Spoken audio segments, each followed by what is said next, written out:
As I mentioned yesterday, my first career passion was teaching. My love for physics and making it accessible and interesting, and yeah, it can be interesting. I wanted to be the next Bill Nye the Science Guy. So I watch with particular interest legislation that involves funding or regulating our public schools. A hot topic this last session was school vouchers. Listen to what the idea was. Give $6,000 to a family for a student to use just about however they wish.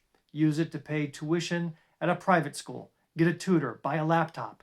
Even better, only those families whose income qualified them for Medicaid or had students with disabilities would qualify.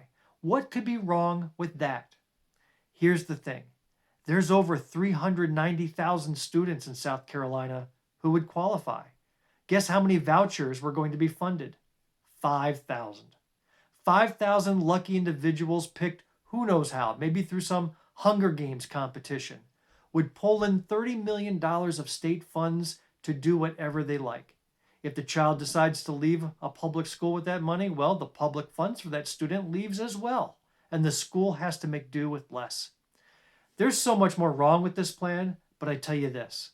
There is a push from Senator Tim Scott on down to take your tax dollars and use them to fund private or religious schools that don't have to follow the same standards as our public schools do. Education corporations get rich and the rest suffer. I hear people say, why continue throwing money at an institution that doesn't work?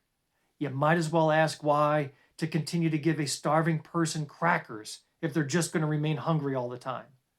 How about properly funding the schools for a change? And maybe we'll one day climb out from the bottom of those state rankings.